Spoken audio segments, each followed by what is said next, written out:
Who is the God that you wish other people knew? Who is the God that you see? Who is the God that you know?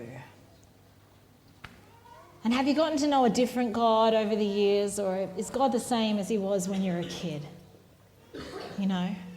It's just a really interesting question for us to ponder, and I'm just really looking forward to opening the Word with you today, to have a look at some characteristics of God, to have a look at an attribute of God that I have discovered that I just want to share with you. And so today, there are two names that God has. He has a lot of names, actually, because he's all things to all people. But lately I've been thinking about the fact that these two names in particular, they're Greek names. Now, I'm not a Greek scholar, but I can Google stuff. So the Greek names meaning the beginning and the end. When we're talking about God, when we're talking about the beginning and the end, we're talking about what names? The Alpha and Omega, exactly. Didn't even need Google for that. In fact, sometimes the fact that he is the beginning and the end of time, the beginning and the end, does that just freak you out a little bit? It's just that my finite brain can't comprehend really the beginning, and I can't really comprehend the end. And in truth, I don't really understand it, but I guess that means, if we can be a little bit simple for a second, I guess that means that right now, we must be where? In the middle. Thank you. So if God is the beginning and the end, that means right now we're in the middle. And I wonder about the idea, what is God being the Alpha and the Omega? What does that actually bring to our everyday lives? Simply put, it means, here's maybe what I think it could mean. It means that we know where we've come from and we know where we're going. Which is very, very good news for us, because it means if we know where we come from, it means we have a purpose. And if we know where we're going, it means we have a promise. Did you get that? Purpose and promise. And I just want us to understand that, because that underpins the characteristic of God that we're talking about today. We have a purpose and a promise. We know where we're going to end up, and we know where we came from. So I want to teach you a new Greek word. This is actually one that I didn't know. And this Greek word is the God that I'm discovering. So the God I wish you knew is the God of the Mesos. The God of the Mesos is the God of the middle. Simply translated, it just means middle, amidst, among us. A way for us to try and understand this a little bit more is to think about it like subplots within a larger story. In the middle, the Mesos, between here and here, there's just a whole lot of beginning and endings, right? Can you identify with some of these? If this is the start, wouldn't it be nice if the finish was right there? Wouldn't it be nice if it was that straightforward, just across the finish line? I'm sure there's a few laps in between. If you're a little bit like me, it might look a little bit more like this. In the middle, there's a whole lot of twists and turns. Actually, in the middle, there's a whole lot of these. Let's look at the next one. Uh-oh. Let's look at the next one. Do these things look familiar? Does anyone get like a rising up of anxiety when they see that sign or this sign? In the middle is a whole lot of unexpected, and today I want to talk to you about the God of the Mesos, the God of the middle. My least favorite kind of detour. Now I have to preface this by saying that I'm a chronically car sick person. Can anyone in the house relate to that? Do I have some friends, some car sick friends? It's okay, we can form a little club later. Thank you. Okay, my least favorite kind of detour is when the direct road, the one that's straight, like the tunnel that goes straight through the mountain, is blocked or shut, and you have to take the detour, which is the old road that goes right around the mountain.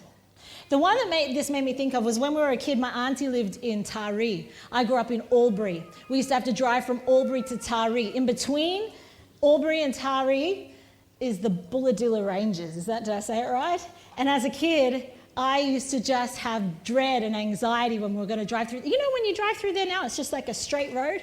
It's the best thing ever. Imagine if they cut that off and made you go round the round, twisty, turny one. And then there's, you know what's even more annoying? There's always people in the car that like those roads. You know, often the driver, who likes to just swing around the corners. Does anyone hear me? And then, if you tell them that you're feeling sick, they swing around the corners harder because they think it's funny. No, it's not funny. Just for those drivers out there, it's not funny to swing around the corners with a car sick person. And you know, if you're driving with me and you love me and you care about me, you just hand me the keys. Because you know what? There's one thing that can possibly make feeling car sick a little better, and that's when you have control of the car. You know, when this is happening, when you're feeling unwell and you're out of control and there's nothing you can do about it because you're in between here and here. You're in between the start and the end. You're in between your destination and where you left from. There's often nothing you can do, hey. You're just sitting in the car and you just feel sick and you're just thinking, when are we going to get there? And the only thing that would make it better is if we could go back, but actually, you know, at the click of a finger go back or arrive there quicker. And when we're in the middle, when we're stuck and there's no going back, the middle is the hardest part. It's unpredictable. It can be hijacked and you cannot always see what's coming. You know, there's someone in the Bible who was pretty familiar with detour signs as well.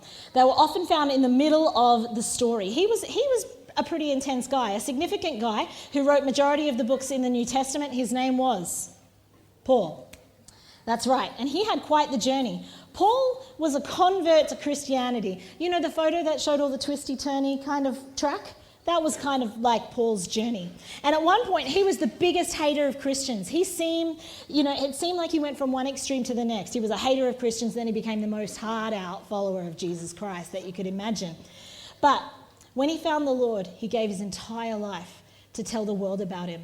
And he wasn't half-hearted about it. And he wasn't double-minded about it. He gave his life for the cause of Christ. And see, Paul had lots of journeys, literal journeys, not just metaphoric journeys. He had lots of beginnings and lots of endings. So as a result, he had lots of middles. Paul likened his faith journey to a race. Now, I don't know if you like to run or not. That would depend on whether or not you like his metaphor of life being a race. But let's just imagine we can walk that race, okay? For those of us who don't like to run so much. Not always an easy journey. Not always a detour. Sometimes, when we're lucky, guys, we can draw a straight line from the beginning to the end. But more often than not, is your life a straight line? I want to open the word today to focus on one of Paul's middles, a story that particularly takes in one of Paul's middles. And this one included a little detour. So let's have a little look. If you've got your Bibles with you, if you've got a device, let's have a look at Acts 27. Acts 27 is where we'll just base the rest of the message out of today. So if you turn there, it's a good place for you just to land and put your finger or keep your screen there. Okay? Now, at this point in Acts, it's not Paul that's writing about the journey, it's Luke. Luke's telling the story. Luke is with Paul on this journey. And it seems in Acts 27, Paul is on a boat with a whole bunch of people, and they set sail for Italy. So they've got their destination in mind. Destination, Rome. Everything is slow sailing for several days, and then the wind is against them. And it's taking a little longer than they thought to reach Italy. Then the weather becomes really dangerous, and Paul senses that there's trouble ahead. Now, Paul has a good relationship with God, so he's got this sense of what's going to happen. So he decides to tell people, but you know what? And maybe you can relate. Even if you have a sense of what's going on, you tell somebody else, and if they feel more qualified, they're not really going to listen to you anyway. And so that's what was going on for Paul. He says to them, hey, I sense trouble ahead. And they go, what would you know? And so they keep on going. Big mistake. It's really, really hard when you have a sense that you know what's going to happen, but you're powerless to stop it, isn't it? So they hit a typhoon, and depending on the translation, it says that the storm threatened to break up the ship. It's a pretty severe weather warning. It's not a little storm. And so they lower the anchor, and the next day the gale force winds continue. And so the next day they start throwing overboard all of their cargo. This continued for days. And the Bible in Acts 27 says, until there was no sun in the day and the stars were gone at night. It was pretty dark. So Paul starts praying, and God sends him a message, a promise, that everyone will be safe. So Paul tries his luck again with the people on the boat that know more than him, and he tells everyone just to have some courage as a result of this, no matter what's ahead. And at this point, Paul may not be certain of the purpose of the storm or the detour, but Paul's clinging to the promise. And more than that, he's sharing the promise with those around him. It's really important to note that. He's clinging to the promise and he's sharing the promise even though it hasn't happened yet. Can you relate to that? And then they end up shipwrecked. So he's got this promise, but they still end up shipwrecked on an island, washed ashore. And let's be clear about this. This is a pit stop. This is not where they set out to go. It's not their destination, and it's not their goal. It's just the place they land. Now, I just want us to hit the pause button here for a little second and think for a moment about the storm. What are the qualities of a storm? There are several things that could have happened in the storm, and some of them actually did. And they can happen in the middle for us as well, especially if in our middle there are some unexpected detours. And I suspect I'm preaching to the choir when it comes to unexpected detours. The first thing that we can learn about a storm, we already know it, is it was dark. It was dark. It said in the word there that the stars could not be seen at night and the sun could not be seen during the day. Darkness has an ability to send things into chaos. This can happen to us. We can hit a dark patch. Literally, we can't see our hand in front of us, and the next step just feels like a really, really risky one. Can you relate to that? It was a few years ago now, and I had the opportunity to go to the Middle East. And so we ended up in Petra, which was all time on my bucket list. I wanted to go to Petra. It was my 27th birthday. I was going to make the most of this day in Petra.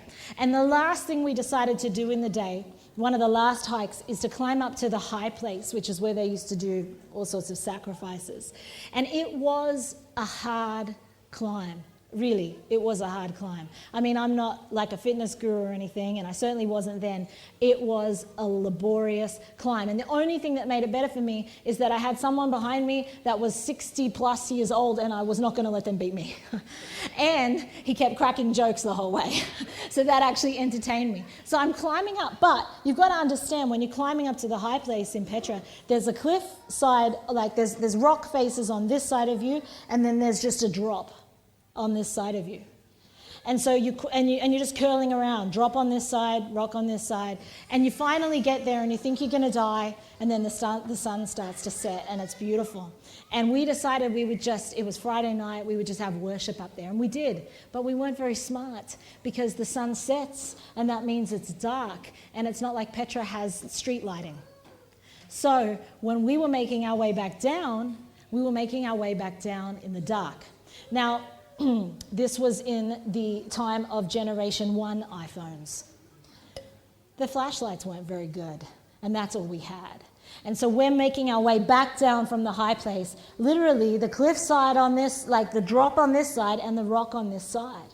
And what had seemed okay, just exhausting during the day, at darkness, at nighttime, was all of a sudden incredibly treacherous and risky. And that's what storms can do to us. It's a scary risk.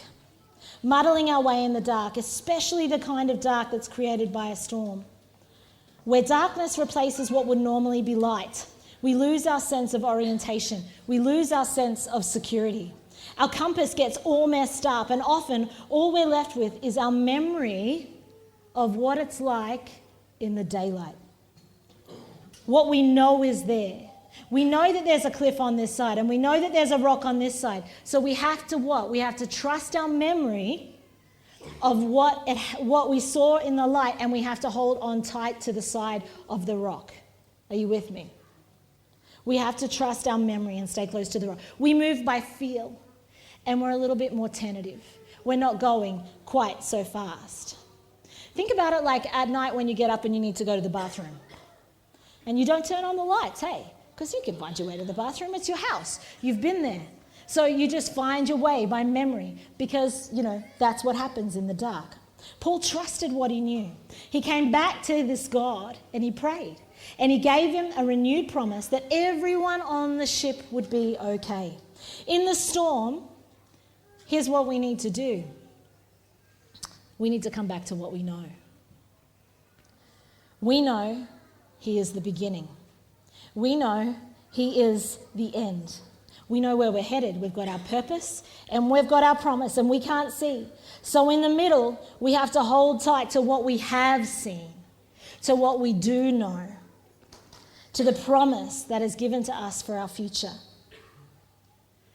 If I can be vulnerable with you just for a little second, in the last few months, there's been a little bit of darkness in my life, in my middle.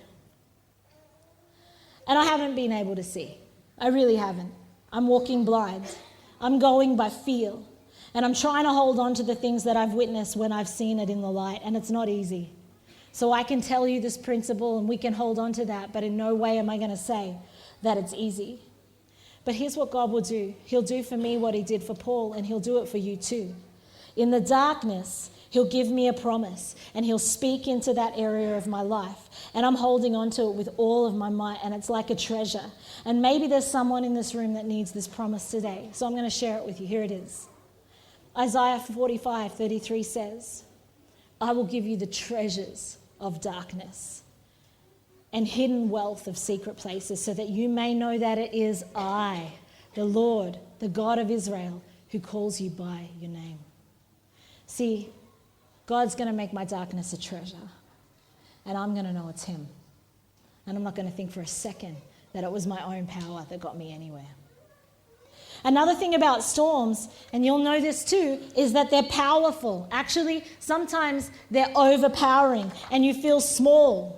Some of the guys at our church, local church back home where I am in Auckland, New Zealand these days, they had a dream that they were going to start a community gym out of our parking lot. So they did. And our garages that used to house all of my worship props are now a gym, which is great because I go to the gym, it works. And one Sunday morning, we're at the gym, and we were being put through some exercises by the trainer. And one of the trainers, Kev, he's this large Samoan man. He says to me, Keira, we're all going to stand in a circle, and then I'm going to pair you off, and you're going to come into the circle, and you're just going to push off each other. You just have to push off each other for some exercise. I'm like, okay, that's good. And so I'm looking around the circle thinking, who matches my height and weight? Now, I don't want you to be deceived by the heels. I'm not even 5'4". And then he pairs me up with a 6-foot dude that's just 6 foot and large, and he puts me into the center and he says, now push. Now push. I couldn't. It was a joke. It was futile. It wasn't even that I was scared of this guy. It was just that there was no point. There was no point in me pushing. I couldn't move him. It was like me trying to push a wall. And so they all were entertained by this. But I was just thinking, this is futile. Come on now. In the storm, guys, in the storm, our own power doesn't have a hope of making a scrap of difference. So we have to call upon a promise. We have to go to the place where the power comes from, because we don't have any power ourselves. The source of the power. And we can claim this. This is in 2 Timothy 1:7. It says, God has not given us a spirit of what? God has not given us a spirit of, you can talk back to me, fear. But what has he given us a spirit of? Love. And the next word? Power. Power. When the storm feels powerful, God has given us power and a sound mind. God can give me a spirit of power. The storm is distracting. This is the third thing about the storm. Here's what we know about the storm. It's distracting. It's loud. It calls out to you. It says this to you. It says, pay attention to me. Pay attention to this. Respect this. Notice this. That's what the storm's trying to do. I don't know if you're someone that can sleep through a mean storm. I know I can't, especially one that threatens to break a ship apart. It could threaten to break apart your house. Anything else that you try to focus on is lost because the storm gets your full attention. There's this other guy in the Bible. His name's Peter. And he loved Jesus, and he was kind of a passionate, impulsive kind of guy. And one day he and the disciples are in a boat, and they're freaking out because there's a storm when they're where? In the middle of the lake. They're in the middle. Get that? The mesos. They're in the middle, and there's a storm, and they're having a hard time with it. They're out of control. It's dark. It's powerful. And who do they see walking toward them on the waves? They see Jesus. And then Peter, being all passionate and excited and cool like he is, teaching us lessons like thousands of years later, he says, Jesus, I want to walk on the water. And Jesus says, okay, walk on the water, but keep your eyes on me. So Peter does that for a second. He keeps his eyes on Jesus and he's walking on the water. He's got his promise. It's happening. But then what happens? He gets distracted, because that's what happens in this storm. We get distracted.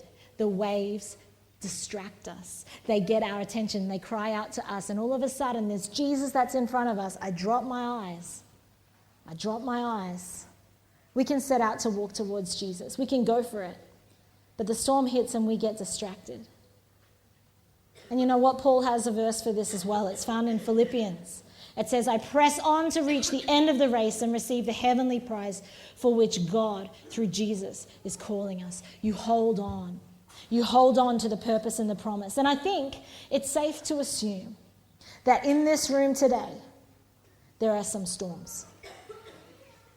They're dark and they're powerful and they're distracting. But in the middle of the storm, God hasn't changed. He's the beginning and the end, and he is the mesos. He is the middle of the storm. So I want to ask you, what promise do you need to claim to help you sail this one out, even if it means a detour? So the story goes on. The shipwreck story goes on in Acts 28. So we can go back to our devices or our Bibles. They're washed ashore at this foreign, unintended place. Paul and all the people in the boat. This was not their destination. This was just the place they land. And here's what happened there. Paul told everyone to eat. That's a good start. He said, eat. You haven't eaten in 14 days. So they take care of their physical needs and they eat. And then the people that were on the island were really hospitable and really kind. Paul gets bitten by a snake. Another potential problem on the journey. But even in the getting bitten by a snake, Paul ends up witnessing to the people there. Because there's always a snake bite, eh? There's always something that bites you. Near the shore where they landed, there was a chief of the land who welcomed Paul and took them in for 3 days. This man's father was ill, so Paul prayed for him. He laid hands on him and he was healed. This, of course, is news that can't be contained. So all the other sick people on the island come and they get healed as well. And as a result, people on the island were generous and all of the needs were met for Paul and the rest of the crew. When they went and they set on their way to keep going to Rome and Italy, all of their needs were met. They were given everything they needed to get to their destination. Now, in God's cosmic story, what does this mean? Could it be that this journey wasn't just about Paul's quick trip from one point on his itinerary to the next? The one that sees the end from the beginning was using Paul's circumstance to answer the prayers and change the circumstance of the people on the island. Now, this is such an inclusive message that we can't miss it. It would be a shame for us to miss it. Because here's the thing. In the gospel, in the Bible, in God's plan, nobody's finished the journey until everybody crosses the finish line. That's the kind of God we serve. The detour meant that a whole lot of other people get to cross the finish line. They met Jesus.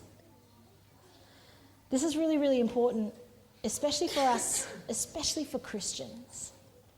Because we like to focus a lot on what's your plan for my life, God? You know, which is a good question. But we can be, what does God want me to do? How am I meant to live? What's the plan for me? We're very egocentric in our relationship with Jesus sometimes. And as Christians, we've been known to have a really, I'm safe and I'm finished the race mentality. And so here's what happens. I'm good. I'm okay with God. I've crossed the finish line. Now I'm going to turn around and I'm going to give a running commentary on how everybody else is running the race. Do you know people like that? Am I a person like that? Sometimes when I feel like I'm safe, I feel like that gives me, I've had the experience. I just turn around now and tell you that you're running a funny way and that you cheated and that and we run commentary on it. So this idea that this is inclusive, we look for technicalities, but this idea that it's inclusive means that Paul really understood the gospel. We're not really finished until everybody crosses the finish line. And on a big picture level, all of the people in this story had their faith strengthened as a result of this particular detour. This particular middle portion of the story, between the outset and the destination. It just so happens, in this place, there is a great opportunity for ministry. People there needed to hear from God. People needed healing. And they got it because Paul was there. And had it not been for the storm, Paul would never have been in the place at that time to minister to the needs of those people. And those people matter to God. We have no idea how long or how desperately those people might have been calling out to God for something to happen for them, what their prayers might have been like, what their faith journey might have been. On the side, they might have been begging and hoping for something to intervene in their circumstances. And then on this side, you have got a guy in a storm who never set out to show up in that place, who's been praying hard out to find a way out of the storm, not to stay in it, and to be spared from the storm, and to find a solution to the storm, begging God not to let the storm take their lives. But it's in that storm that this guy got the privilege to meet these guys, and these guys needed this guy. So what did Paul have to do? How does this translate into our everyday lives? How does this work in our storm? Even in the detour, his promise was the same. He didn't think to himself, I'm not in Rome yet, so I don't need to share Jesus with anyone or do any ministry today. I might just take a little vacation. Which, if I'm honest, I'd be tempted to do that. Wouldn't you be tempted to do that? Excellent, a break. Let's have a day off. He didn't ever stop. He started healing and witnessing right where he was. Even in the detour, he recognized that the Spirit of the Lord was with him, and wherever he trod, God treads. He brings the sacred space with him wherever he goes. So they were there, guess how long? About 3 months. See, that's the thing about the mesos. That's the thing about the middle. There's sometimes a lot of waiting to be done in the middle. Some faith growing for Paul. And the people he was with on the island of Malta had their faith grown as well. So I want to ask you a question. How are you doing in the waiting? How's the waiting for you? How's the mesos? Because how we wait matters. And guess what? And I love this part. The storm did not stop Paul from getting to Rome, his destination. The middle of his journey was a whole story to tell of storms and detours and faith and growing and healing and meeting people and hospitality and answered prayers and questioning God. The middle of his story was what it was, but guess what? Paul still made it to his destination. Paul still made it to Rome. Because Paul had a purpose and Paul had a promise. So I'm going to ask the band to come up now as well, because we're going to finish here. But I want to ask you a couple of questions. I want to ask you, have you ever been in a storm? I want to ask you, are you in a storm right now? Something that you might have been begging with God and pleading with God to get out of. Now, I know just by chance in this room today, there are people whose prayers have been, God, don't let this happen. God, I need to get out of this. Because this is just our journey, right? So we have our storms. I wonder if there's a storm that's met you this week, this month, this year. Here you are and you're already struggling and you're asking God just to remove it, just to get it out of the way. Can you get me out of the storm? Stop it. Stop the storm. Could it be that the storm puts you in the exact position you need to be in? To be there to not only answer someone else's prayer, but also for you to see God work in a way that you would have never seen him work had you not been in the storm in the first place. Even in the detour, can you hold tight to the promise and the purpose? God remains the same. Can we be the same? Steady, sure-footed, even in the storm, even in the shipwreck, even in the foreign land, even when. Can God carry us into all of those places? See, here's what I know about our God. He can cause the storm to wash you ashore in a place you never intended to go, had it not been for this little hiccup. But you know what? He will bless you and he will answer someone else's prayer because of you. in these moments, when we've gone through our mesos, our middle, and we've experienced a detour or two, that we discover God, we become desperate for everyone else to know, who is this God? Who is this God that you would introduce us to? Who is the God you wish we knew? Who is he? Who has God been in your middle? So you heard people come up here and say, the God I wish you knew. The God I wish you knew. And they picked a characteristic of God. Hey, I've learned God to be this way. The God I wish you knew is a God of what? The God I wish you knew, church, is a God of the middle. He will never abandon you in the middle of your beginning to your end. And so today I want to invite you to something else. I want to invite you to think about, who is this God you would introduce us to?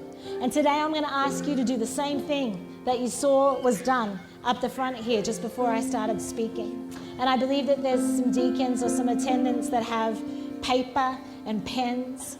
And I think if you just want to look around the room, you'll see some lines, some clothesline and some pegs hanging there. And during this time where the music's playing, and during this time where you're thinking about maybe what your middle looks like, I want to invite you to think about who the God you wish we knew is. Can you do that? We're just going to give you time. And when you're ready, you can just take that and you can peg it up on the line, because by the time we're singing the final words to a song, we're going to be able to look around the room and we're going to see the God that everybody has met. And won't that be a beautiful moment of worship? So I'm just going to invite you to respond, because it's always a shame to leave God's house the way we came. We want some kind of transformation, right? We want some kind of encounter with God. We don't want to leave the way we came. Who's the God you wish we knew? Who's the God you've met in your middle? Who's the God of your mesos?